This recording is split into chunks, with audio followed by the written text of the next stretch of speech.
Call this meeting of the Sioux Falls City Council to order. It's Tuesday, October 16th, and this is our informational meeting. We're at Carnegie Town Hall. Welcome everyone who's here live, and those of you watching on channel or on CityLink, and those of you on SiouxFalls.org. We're glad you're all here. We're going to start right away with a report from the Public Services Committee. Councilor Anderson. Thank you, Chair. Last Tuesday, October 9th, we held a Public Services Committee meeting. The agenda started with a review and approval of the minutes dated September 11th, and then we had a presentation on parking ticket appeals, basically looking at the process that is used for those appeals and the revisions that have happened. Our City Attorney David Fleifley made the presentation, and he stated the proposed revisions are designed to place the parking ticket appeals under the same process as any other agency decisions through the administrative appeals process. We feel that those changes are a positive direction for due process here in the city. Next, we looked at subdivision construction.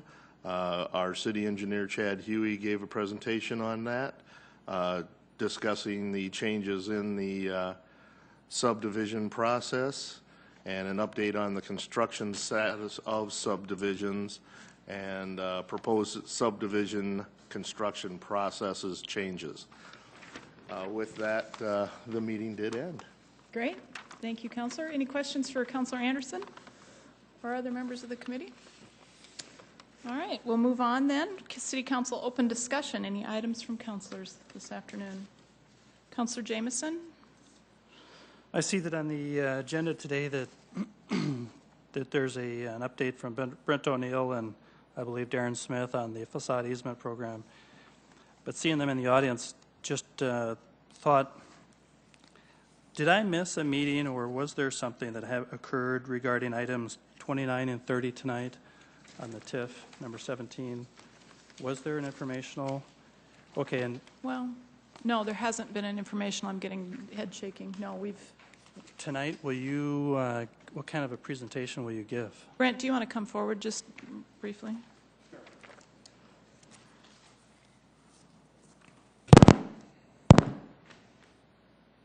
These are delicate. Tonight, our presentation, we were going to just hit some points on the TIF proposal, why it's necessary or why it's being asked, what our process was for looking at it, some of the merits of why it's ultimately coming forward to the City Council. I guess very high level, just kind of those 3 points is what we're going to hit. It's going to be a little bit longer than that, obviously. Is that the normal flow of the TIFs? Is that how we've done it in the past? It seems like maybe it's just because we've requested it in the past that we've gotten a further explanation during an informational. Certainly, I think most of us had the opportunity to meet with the Dunham group individually, which is certainly one way of doing it. Yeah. But I think a lot of us, well, I don't know if anybody missed those meetings, but it still is different than the normal process, isn't it?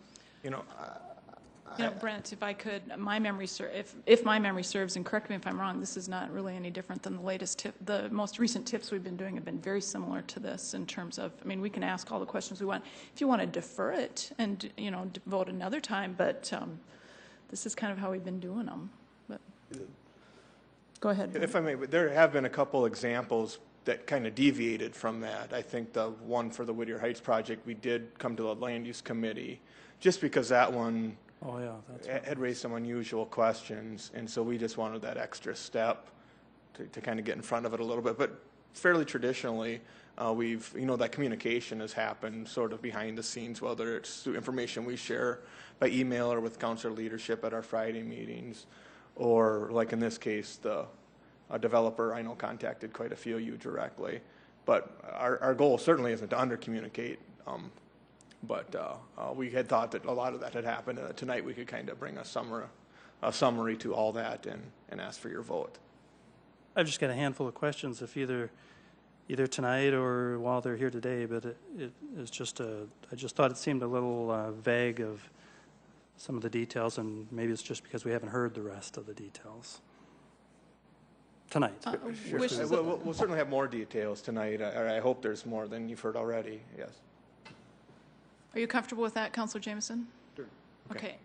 Thank you, Brent. Any other questions on this topic in specific? Councilor Staggers? Yes. If I could just ask another quick, or make another comment here, too. You mentioned in passing that in the past this has been done behind the scenes.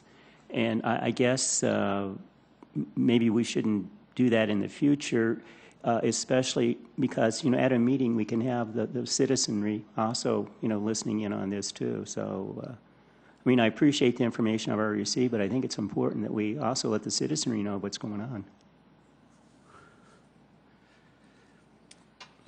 Any other questions on this topic? All right, thank you. Councilor Karski, you had your hand up next. Thank you, Councilor. Just informational, I guess. Yesterday I went to the ribbon cutting that we had for the Environmental Center out by the Household Hazardous Waste Facility. Basically, that brand new building combined two separate locations that were on totally opposite ends of the city, and quite a nice savings that resulted from the construction of that facility. Small things like no need to buy an additional vehicle because you don't have to be going between different buildings. The savings of copiers, printers, and other associated office expenses. And then just increased management efficiencies. Bob Kappel's the environmental manager over there. The building is 42% more energy efficient than similar buildings. They're looking at making it LEED Gold certified. They built classroom space into it for school kids to come on field trips, basically. And then a reuse center for household cleaners and paints and that type of thing where the public can go and make use of those things. And they're doing something a little unique or different. People drop TVs off that are no longer needed. So they're having a weekly sign up for a TV because they get a lot of people that are interested in TVs. So if you stop out there, you can sign up for the chance to pick a TV out of their reuse center, basically. So kind of a neat idea. So cool. Very cool. Any questions for Councilor Karski? Other items for open discussion this afternoon? Good. All right, let's move on with our presentations. We'll start with the Mayor's Neighborhood Summit. Adam, do you want to come forward? Adam and Russ? Good afternoon, Madam Chair, council members. Just wanted to remind you and your constituents about the second annual Mayor's Neighborhood Summit, November 3rd at the Orpheum Theater from 8:30 a.m. to noon. It will feature a free breakfast that consists of fresh fruit and egg bake on behalf of the Housing Resource Center, the Pettigrew Heights Housing Resource Center, through a grant. We'll have sessions on Neighborhood Watch. It'll, of course, be the mayor's listening and learning session as well, and a neighbor-to-neighbor sharing proposal that includes the Neighborhood Watch group that shares tools amongst each other. So it should be a great event, and we hope to see you all there. Great. Adam, tell us how, do we have to register, and how might we be involved with that? Yes, you can register online. Just go to the siouxfalls.org, and right on the front there, it says Neighborhood Summit, and just click on the link and follow the steps. Or you can contact Russ or I, and we can get you registered, or you can email goodneighbor@siouxfalls.org. Goodneighbor@siouxfalls.org. Okay, correct. Great. Any questions for Adam or for Russ? It was a great event last year. Councilor Aguilar and I went, and I believe we're both going this year again. So come join us. Breakfast is free. Thank you, Adam. Next on our presentations, Rich Oaksel going to talk about Internal Audit Report 1209, Purchasing and Procurement. Good afternoon, Council. It's a very short report. You should have a hard copy in front of you. We did this audit. It was part of the annual audit plan, and the objectives are there on the first page to see that the city procurements are made consistent with the city policy, that the system of internal controls over the purchasing and procurement process are effective, and that sole source procurements were justified, documented, and in accordance with the city policy. As part of the methodology, we pulled a statistically valid sample of transactions and reviewed those to see that they were following the policy. We also looked at the system of internal controls by interviewing management and seeing how the process works. Overall, our conclusion was that the policies and procedures of the city and of the state of South Dakota are being followed by the departments. And we did have two recommendations that weren't really so much related to internal controls or weaknesses, but rather just sort of opportunities for improvement. And the first recommendation at the bottom of the first page of the report was that when the departments obtain quotes, that they would be more consistent about putting those into the HT system so that auditors or anyone else can see that the quotes were obtained. It wasn't a case of they weren't obtaining the quotes, but in a few cases they were just putting them in a file, in a paper file. And the electronic system that we use has a screen that you can put the quotes in there so that if you're an auditor or management, you can see that on your screen. You wouldn't have to go to the person's file and look at the paper copy. So the management response was they'll do more training for the departments to encourage them to do that. And as I said, the majority of the departments already do that. It was just to be a little more consistent with that. And at the top of the last page there, we recommend that management work with Sanford Clinic and the OCC Medical to make sure that all the billings to the city, regardless of the employee classification, follow the current contract. We found that billings for the transit employees were getting charged at a different rate than the contract rate. And the purchasing department has been working with HR to amend that contract so that that when the city is paying for physicals and other type of procedures, that we get the same price, regardless if it's a city employee or if it's a transit employee. So we're pleased with the management response. We're pleased that the internal controls are working effectively, and we'd be happy to answer any questions. I know Scott Rust from purchasing is here, and also Danette from our staff that did the audit is also available. So, any questions for Rich or his team? Wow, this is easy. Thank you, Rich. All right, thank you. Appreciate your service. Moving down the agenda, facade easement program overview. Brent O'Neill, Darren Smith.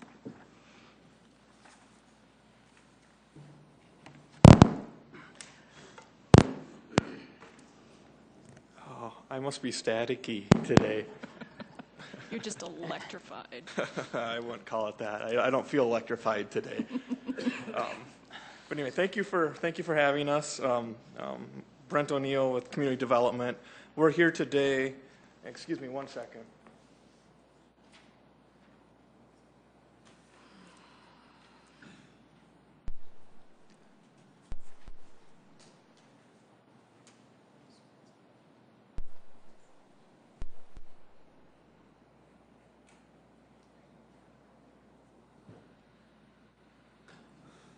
We're here today at the request of Councilor Anderson, or as a follow-up to a meeting we had with Councilor Anderson right around the budget time. He had some questions about the program, and we do talk to the council from time to time about the program, but we've never really gotten into the weeds. And today, our presentation really isn't meant to dive extremely into the weeds, but to provide kind of some detail at a high level, and then certainly open it up if there's any dialogue that the council wants to have on it, and any questions that you want to have diving more into the weeds. So with that, we do have a short presentation.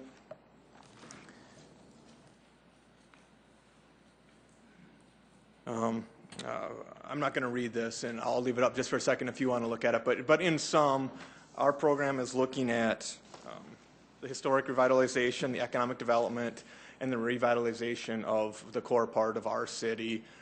You'll see in some of those other bullet points, it is about improving vacant buildings or stimulating economic development activity. And this is something that we promote in our materials on our website and so forth to people that may be interested in the program. Going back to the early 2000s, we began this program before my time. It was geared primarily as a historic preservation tool in the downtown area, so it had that dual purpose of preserving our historic buildings as well as becoming a real important tool in the revitalization of the downtown area.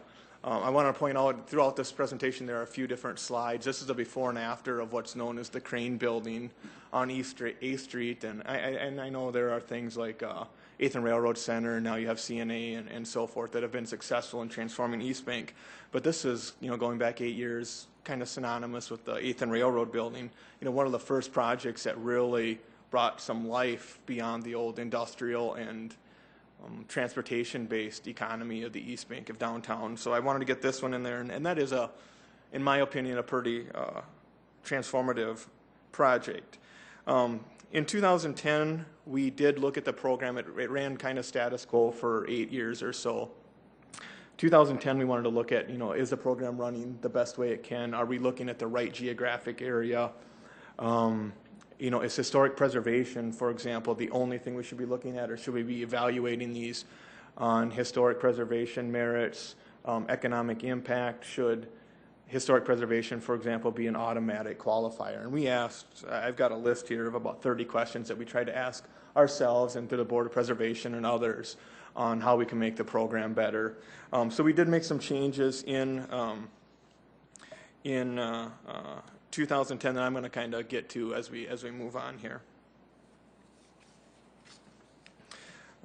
Diving back a little bit on the history yet, since 2002, we've done or made 28 awarded projects. There's 2 projects that are still undergoing. One is SIDS and one is the Interstate Office Products, a building on South Main Avenue. The project on the right side here is the Standard Oil building. It's just north of the Museum of Visual Materials. It's across the street from the Coliseum and the City County Health Building. That's another one that received funding through the facade easement program. That, again, too, is part of the what I would call the early stages of Uptown in getting some of that area cleaned up and more conducive for adjacent development. Of those 28 awarded projects, the contribution through the facade easement program has been just over $1.5 million. At a very, very high level, in a nutshell, the way the program works is we do request applications. Those applications come in. Through an application process, various projects are given an award, which is more or less a kind of a mutual commitment by both the city and the property owner. For a property owner to commit to a project, the city in return committing to working them into the facade easement program and giving the financial compensation that is agreed to. Looking at this slide, I used it's the old Tut Hill lumber building. It's now DeWitt Designs. But when that project came in, they presented us, the historic photo and said, we are going to try to get back to that historic photo. What you see in the middle is right before they started, just a side shot of the building. You can see it had some nasty awnings. It had stucco. It, again, design subjective, but it probably wasn't the most attractive building in our downtown at all. At the end of the project, you see the building on the right is the finished product that DeWitt moved into. It looks very similar to a historic building, adds a lot of character and quality to that part of downtown. At that point that the project was finished, the city entered into an agreement, an easement agreement with the property owner. And I'll talk about what an easement in this case is in a second. But it was at that point that they gave us the easement, which gave us certain rights on the property. In return, we gave them the predetermined amount of funds after we certified that their project had been done according to the specs. There are all kinds of easements that you'll see in city government. This one is related to the real estate. It's more or less a written commitment from the owner of record saying that they are giving the city, whatever the easement contains, the certain rights in exchange for that funding. It does become a filed document against any real estate property. So it outlasts any individual owner. It really runs with the land and any structures on that land. I wanted to point out just a little bit difference between the real estate portion of this and the business operations, because I think, Councilor Stagers, I know you've referred to it as a business subsidy, and it's really not that case. It's really not. In an indirect way, it can be related to the business, but this is really about the building itself. So you might do an easement, and over 20 years, we might see 5 or 6 different businesses come and go out of that building. It is something that's really geared more towards the building. It's an asset. The easement becomes an asset of the city. and it does have value in the long run. This easement does give the city certain real estate rights. That includes basically the right to determine form and design given the original standards that both parties agreed to. The public retains a vested interest in the property, and by vested I don't say that in vain, but our easement actually calls out a specific monetary value that this easement is worth given a fire or something should happen to the building. But an important part of that is that the property owner retains most of the responsibility or even all of the responsibility as far as maintenance, upkeep, keeping the building in good shape. And I would kind of liken this to, any of us that own homes, the easements that we might have through our backyard for utilities, whether it's drainage or public utilities. It's still our land, it's still the grass that we have to mow, but it does give the utility company, in this case, the right to put a pipe underground if it's a gas line. Gives the property owner the right to go in there, the easement holder the right to go in there and fix that pipe, so forth. But really trying to minimize that impact. Our easement is very similar. It's not about putting pipes out front. It's much more about maintaining an aesthetic that both the original property owner and the city agreed to at the onset of any award.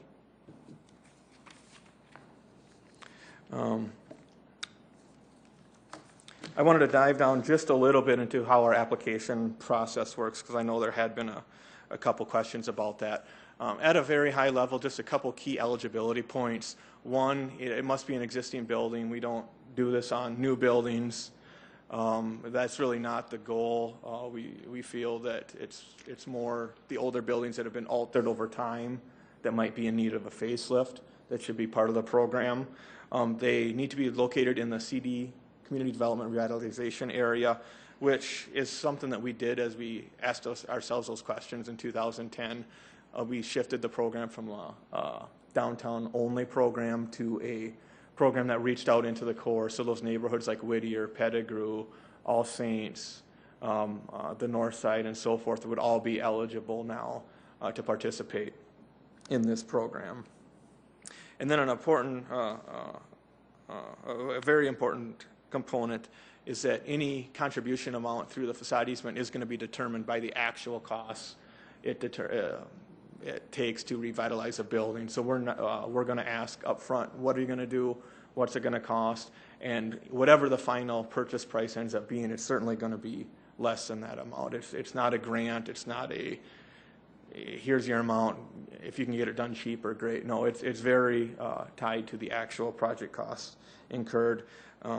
Again, diving down just a little bit, it's really designed to preserve the elements of a facade, or in the case of a non-historic building, any storefront reconstruction costs, masonry cleaning, replication of historic details are all part of that. Things like signage are not eligible. In most cases, railings, stairways, et cetera, are not eligible. So it is very specific to the building and the impactful parts of a building. Moving from the eligibility side to the award side, CD, another change we made in 2010 was we moved from a February annually application period to accepting applications on a year-round basis. It was meant to be more flexible, but also to be able to turn around projects faster if need be. We didn't want to get a really good project in September and have to tell people they have to wait till February of the next year if indeed they were ready to go, if we had the funding available, and it was a worthy project. So that is another change we made. All projects that come in addition to being reviewed by staff initially, do get reviewed by either the Board of Preservation or the Downtown Design Review Committee, or in some cases both. And their goal is really to evaluate the project on the merits of its design. On the Board of Preservation in particular, there are a whole other slew of procedures that they have to follow if they're under the state preservation guidelines.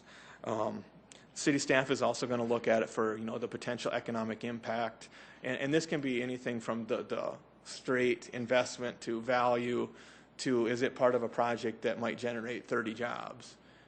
Does it create residential units. Those types of things we're all going to look at, and it is something that we try to condense, into a summary. We also are going to look at the neighborhood impact, recognizing that, projects like these have a spillover effect. Again, I'll use the Crane building or the Tuthill building, the two I showed you pictures of. Those are both on the East Bank, and I think those were, two precursors to a lot of the good things that are happening on that side. Obviously, a lot of other contributing factors go into that as well. But upon the board reviewing it, as well as city staff, we then take that recommendation to the mayor, and the mayor can make the final determination on writing an award letter and offering a potential easement to any of the applicants. That's nice. One of our most recent applications was for the SIDS facility down on First Avenue and 12th Street. That actually, I think, came in 2009, and we didn't end up awarding them until 2011, so it went through a couple cycles. But their original request was for $125,000. This included the side you see up on the image, the south facade, which was originally the Texaco gas station, as well as some work on the west side, which is their current storefront. When we look at the economics of this, one of the things we really want to see is that more investment than just what the easement's going for. We don't want this to be just got a pretty project, let's call it good. I mean, these often end up being part of larger projects in almost every instance. The Security Bank building, for example, was several $1 million to revitalize that building on top of a $100,000 easement. In this case, our final award ended up being just about $75,000 under their request. But they are putting in about $400,000 of their own money to finish the rest of that easement request, as well as a major renovation on the inside. An estimate shows that their taxable value is probably going to jump. Right now it's $230,000, and it's a bit of a guess at this point, but $300,000 to $400,000 is what we see their property value jumping as part of this cumulative project. On the direct side, that does affect property taxes and does parlay itself to a return on our investment in a project like this.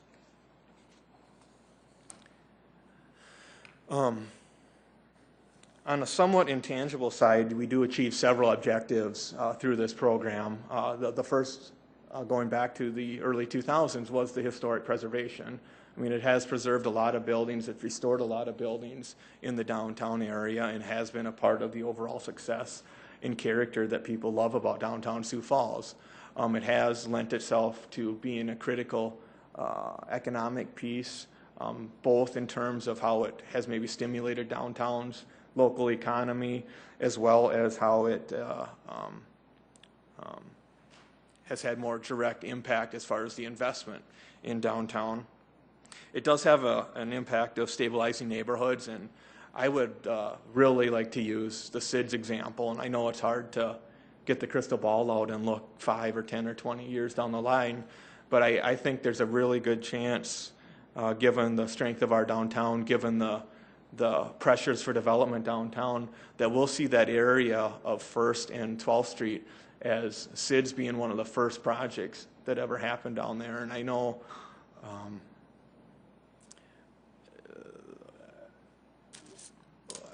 well, to be candid, SIDS hasn't always had the most blessed reputation.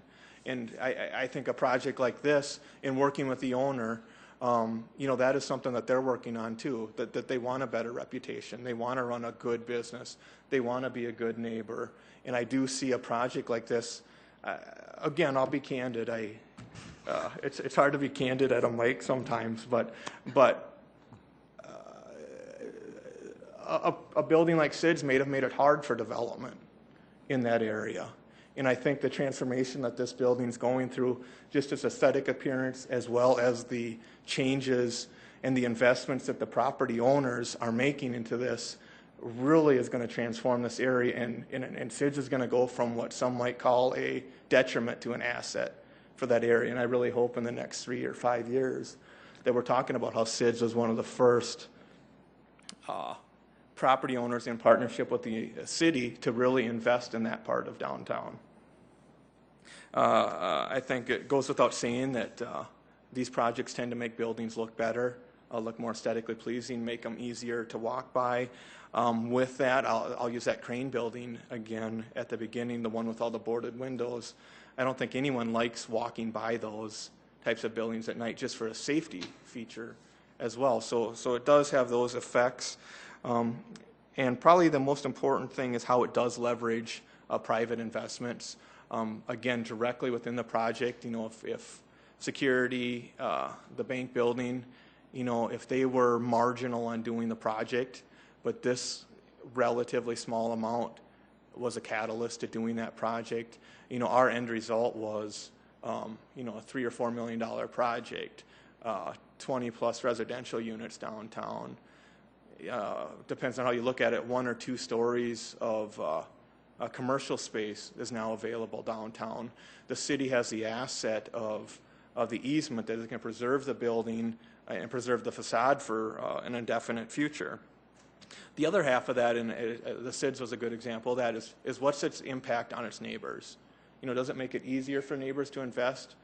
Does it make it easier for development to happen? Does it make it easier for businesses to thrive next door because they might, have a good neighbor now? Really quick on just a bit more of a direct objective achieved.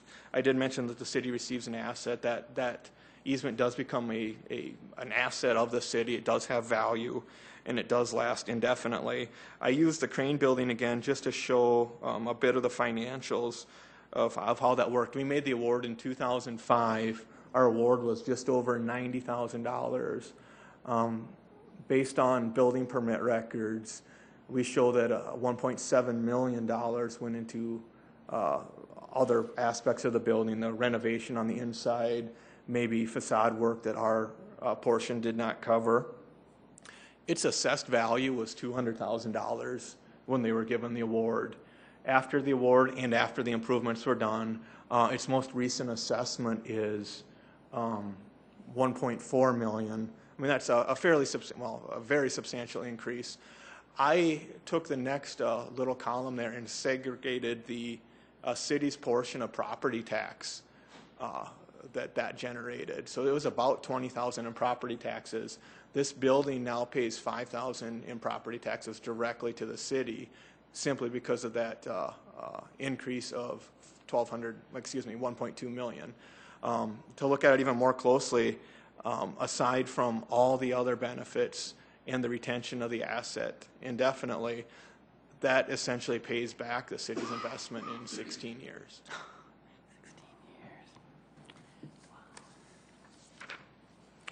16 years. Wanted to sum up a lot of the building owners in one little phrase. They look at it from making their project happen to making their buildings look better, to being stewards, to having buy-in in downtown. But in most cases, in addition to all those benefits that we get, this program can really be the difference between a project going forward or a project not going forward. And I'm at liberty to speak about the Maxwell building that's on North Main. It's just across from, it'll be just south of the old Courthouse Museum, just across from Wiley's.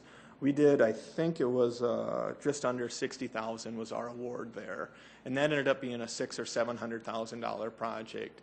And that they've swore to us before the project and after the project that they wouldn't have touched it without this easement, that this 10% or so, the $60,000, was really the difference between them moving forward with the project and them just letting the project or the building stay as it was. As it was underutilized first floor storefront and really not used at all on the second and third floors.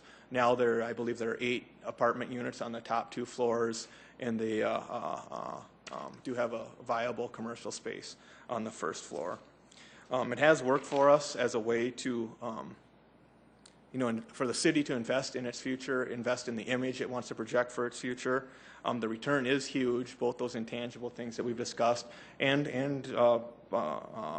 those things that are very measurable. It does provide a good impact as well, and it continues to support the economic activity of our community and our downtown. And I wanted to close this portion just by using those two pictures on the left are the old Moline plow. I think everyone referred to that as the stoplight building at one point. That is now a building on the right that's been renovated. That has several apartments in it. It's got a restaurant, an engineering firm, and that is really one of the first pieces of Uptown as we see Uptown start to get momentum now. One of the first projects that happened in Uptown and really was a catalyst for that project. So with that, that's my formal part, and I certainly would be happy to have any dialogue on it. Great, thank you, Brent. Questions for Brent? Councilor Anderson. Start out, Brent, you say you had 28 awards since 2000. Yes. Could it be possible for us to get a list of who the awardees were and the amounts that were awarded to them? Yep, I can get those to you. I actually have a copy here, so that's Okay. readily available for you.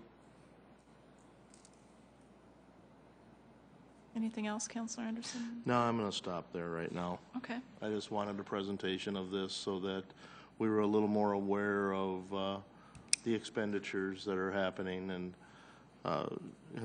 basically this has been a program for downtown exclusively. And I just thought it was something that needed to be highlighted and looked at a little bit, especially if we're going to be increasing the budget for this project. Great, thank you. Councilor Jameson. Yes, thanks, Councilor Anderson and Brent, for doing this. It's good information. Mm-hmm. Did I hear right? Did it start in 2000? When did the program start? 2002 was the first year we actually made a payment. I don't recall if that was 2001 or 2000 that we would have actually initiated the program. And I think maybe what would be helpful, as well as what you're providing for Councilor Anderson, would be the amounts. Yep. Not just the names, but the amounts. Was that something you were, okay. Yeah, And that's what I asked for. Okay. And does I will get the those. budget this year that was approved, I think it was 200 grand? Mm-hmm. How is that different than previous years? Previous years, going back to the initiation of the program, I think it started at 125. For several years, then after that, it was 150. Starting in 2009, it was projected to go up to 200,000. That was also the time the recession hit. We had some budget maneuvers in City Hall, and so the facade easement program for 2 years in a row went down, and then we did have some catch up to do because we made an award before the budget holdbacks took effect. So we actually had to correct for that in the 2011 budget. So the 2011 budget was 90. It was just under $100,000, and then going back up to 200,000 this year, And are you aware of any applicants who maybe haven't officially applied but are telling you that they're interested in applying? Yeah, we've got a couple. We've actually got 2 applications that we know are on the hopper. We do kind of get interest from time to time. There are couples that that float the idea around that really aren't eligible as well. But yeah, we're aware of at least 2 right now that'll be waiting on our doorstep January 1. Okay, thanks. Councilor Staggers. Yes. There's a lot of different ways to look at this, as historic preservation, economic development, being a good neighbor downtown, and you mentioned many of them. But I would also suggest there's another way you can look at this too. This is a business welfare program, and many citizens that are paying taxes are wondering, why do we have businesses getting this kind of program? Having said that, what if the Crane building, the owners of the Crane building would like to tear it down? Are they going to have to get permission from the city? Yes. Okay. And what would the city most likely do? I mean, the city has some investment in it with this program, but most of the investment is done by, well, the owners of the Crane building. I mean, are you going to say no or what? Well, I think if that ever came up, and I certainly hope it doesn't, but we're going to have to at least hear their request and hear the reasons why and make a judgment at that point. However, that is, I would argue, one of the strengths of the program, that at the beginning of the program, the city did get those benefits of this building being restored, of it being restored to a certain standard, and that was part of the deal that the owners agreed to with the city, was to keep that building in shape and preserved indefinitely. Yeah, I guess I would say, though, we're probably going to have future owners of the building, too, and they might have a different point of view, and I think it might be hard for the city and, to say, well, we're not going to allow you to tear that down, even though you own the overwhelming, you have the overwhelming investment in the building. Yeah. These do end up being recorded, and they are part of any title search, so it's, they don't come as a surprise to any owner. And I had to use the example of a utility easement. 8 different people are going to own my house before that house, ends up seeing its useful life, and that easement is going to be there for every single owner. And yeah, but I don't. Most people don't get paid for those easements either. So this is a little different. Thank you. Councilor Jameson, follow up? Right, I was just going to say there are a lot of positive aspects of this program. I believe that it has a great deal of value to the community, the downtown vicinity for sure. I support it all the way. Thank you. In this discussion and reviewing its merits and process, maybe the only thing I can see is a little bit troubling is the fact that the mayor is the one who decides who gets it, and it's quite a privilege for that person to decide a winner or a loser for downtown. Certainly, they all have applications they fill out, and it passes through a committee. But as I've seen up close and personal in the past, it isn't always followed that way. The mayor has the privilege to do it, and it's $200,000 worth of, or potentially less, but 2013, it's $200,000 that he gets to decide where it's going to go. All the other things are positive, and that's just, and even the fact that the mayor gets to pick the winner and loser isn't the end of the world at all. It's because it's all still good. But that's the only piece of this that I could see as any issue that would be maybe in need of additional refinement. That's all. Councilor Karski? We have but one downtown, and we have a beautiful downtown. And anybody that travels realizes that you can tell a lot about the health of a city based on how its downtown looks. It's the core. And I think our downtown speaks very well for the health of our city. And going to Councilor Stagger's comments, I think that maybe there is a better way we can do this other than just an easement on the property. We have programs for homeowners that have troubled or are basically having problems with maintaining their property, where we will help them out.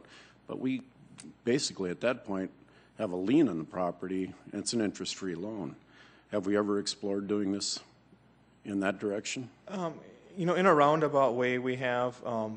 We have not vetted it 6 inches deep or anything like that. Councilor Anderson, that was something that he asked us about as well. Without having it fully vetted, I can say that, just in our random discussions with either ourselves, with property owners, with lenders, so forth, that this project or this program works pretty well as far as being able to achieve the things we've achieved with it. We're very open to wanting to sit down and discuss how we can make this program better, whether it's making it a loan program or other options. It's our assumption going into it a little bit that the program itself would have to change significantly if we went to a loan program. I just, to compare it to the financing element, if doing a $60,000 project and getting $540 from a bank and $60 from the city as a loan, I would see property owners probably just trying to finance it 100%. You know, we may or may not get those benefits of what you see in the pictures. You may see that a bank not be willing to loan 100%, and so without, you know, more of a direct, almost equity in this case, I'm not sure how popular or how much the program would be used. Something we definitely want to look at, but I do suspect that we'll see the entire structure change if we change it to a loan program. Some advantages, if I may, it would obviously be perpetuation of the program. You know, a property, as Councilor Staggers indicated, gets sold after 20 or 30 years.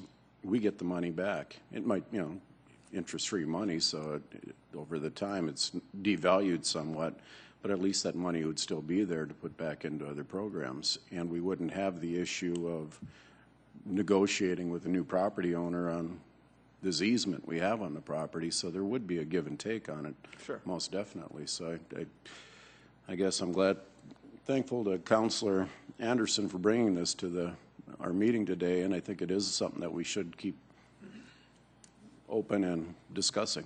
So thank you. Councilor Anderson, follow up. Yes. Basically, once again, the reason why this was brought in front of the council was for informational. It's something that I've struggled with for a number of years, looking at this program. First of all, just because it's specifically only for one area. We have a large city here, and the city has many different needs. But I also believe that it is a worthwhile project to take a look at and see if there's any other ways to do this.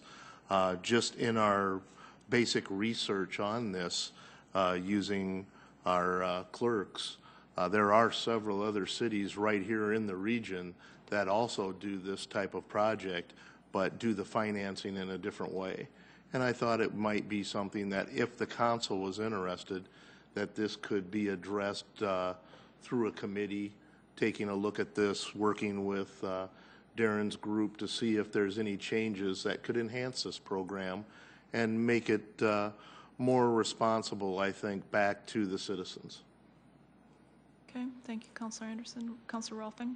Yeah, I tend to agree with Councilor Anderson on this, and that I see some potentials down the line of there being some problems when buildings are sold, or as you indicated, that when buildings may want to get torn down for one reason or another, that maybe we would want our money back at that time or something along those lines, and some kind of a fund would be established there that would be a perpetuating fund, something that could be built into the lien or whatever that would be there. And I would like to, I agree with that I think we need to do a little more studying on this situation, that let's build something in that protects us. And I agree with the format of the program. I think we need to continue to do this and maybe even expand it a little bit, but let's build some safeguards in for ourselves, and let's do a little more research on this thing, and let's bring something back that we can look at, and maybe it's an even better project, bigger and better project when we get done with it.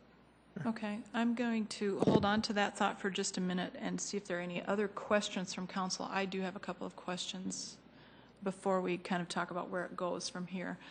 Brent, would you talk about, Councilor Staggers started the conversation about if I owned a building and I wanted to tear it down, even though I have an easement with the city. And obviously we're going to have that conversation. It's part of the deal that you've invested in my property, and therefore you have a say. But what if my building burns? What happens then? Yeah, our easement has a written-in clause, and when I talked about the vested interest, there's an assigned value as a proportion of the total building value.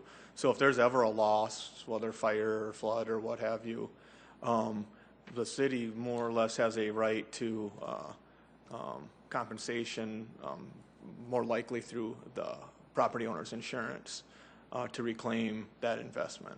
Okay. Then my other question is, I'm making this application for this easement, and I want my easement to be marble, and I'm going to carve my business name into the front of the building. Mm-hmm. Am I going to be okay with that? Am I going to get the easement? That really depends, and that is partly why we work with the committees. Is, you know, a lot of buildings downtown historically have had the names carved into them.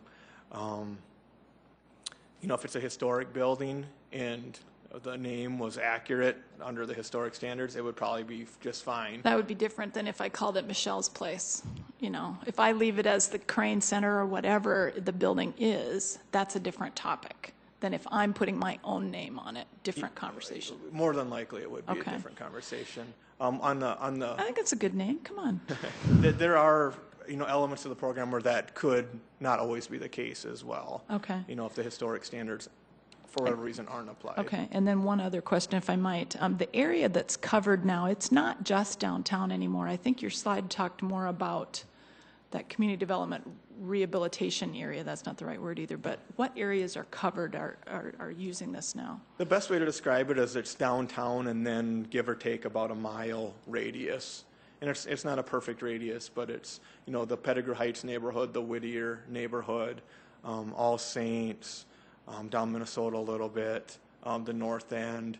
So it does stay in the core. It's really meant to, you know, be a program that still invests in our older structures, our structures that have maybe weathered more than they should have or needed to, and it's a way to bring them back. So it's also an area that a program like this probably makes the most sense for. So it is, you know, downtown's of roughly 100 blocks. Our new area is probably 400 or 500 blocks are eligible.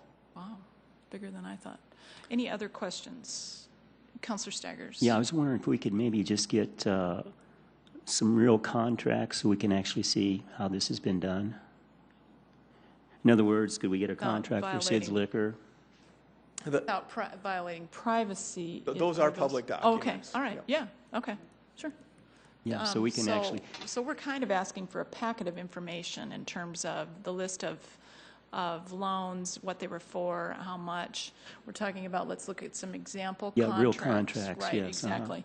Then I want to go back to this idea of assigning this to a committee, because I think I'm hearing from council that we want to talk about this a little bit more. I know there's some conversations that we can have looking at how it's worked and how it might work in the future. Councilor Rolfing, I wonder if I might assign this to Land Use Committee and ask the clerks to work with you to schedule that in. Again, we're not stopping this program at this point. We're just going to look at it closer. I would invite council members then that are not members of that committee to be involved in those conversations when it does come to committee. We're good with that? Great, thank you. I would ask though, Brent, the information that we've asked for, would you provide that to council prior to the committee meetings? Yeah, for sure. I'll get it to you soon. Okay. Also provide it then as public documents when it comes to committee, but I think council wants to kind of do some homework ahead of time, so. All right. Okay. Anything else on this topic, ladies and gentlemen? Thank you very much. Thank you very much. Appreciate your service. Anything else for this informational meeting this afternoon? All right. With that, the Land Use Committee meeting will start at 5:05, 10 minutes from now-ish. 10 minutes is what I've been told, so this meeting is adjourned.